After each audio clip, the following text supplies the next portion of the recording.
และมาบ้านเห็นนายประกาศแจ้งน้ำตาลังลิ้นไหลแสนอะไรโศกาน้ำตาไหลย้อยและบ่าวคำว่าคือตัวคอยยืนเงาว้อยน้ำตาดังน้ำตาดัง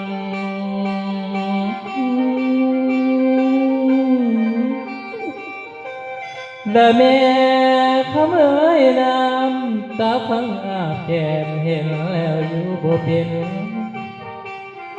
และเจ้าชีวิตของไฟฟ้านั้นคือห่มโพสีและมีคุณงามความดีแก่ประสาสนเสือและบ่ว่าเนื้อกลางใจทั่วเมืองไทยเลยสมคม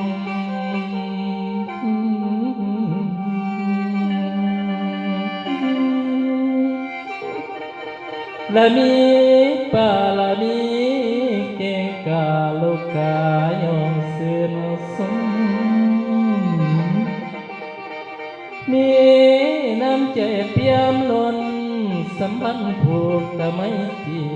ยงพี่น้องไทย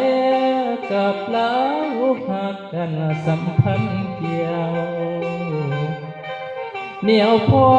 ปานข้าวเหนียวปานย้ำตอนหนึ่งใหม่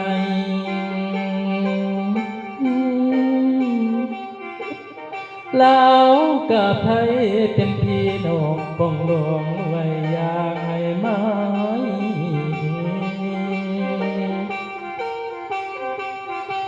70 ปีขึ้นของลาดเจ้า89 ปีแห่งพรรษาของเป็นดินเลยทำสุดยอดนักพัฒนาการเศรษฐกิจแบบพอเพียงฝนเทียมฝนหลวงปกฟ้าไทยน้ำตาไหลเท้าเสด็จจากยกมือปากเสร็จน้ำตาหน้าสดมอง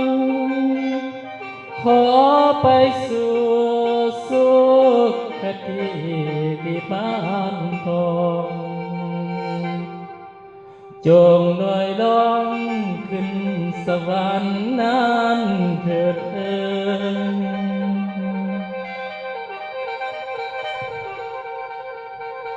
ข้าคำว่าขอลำลอง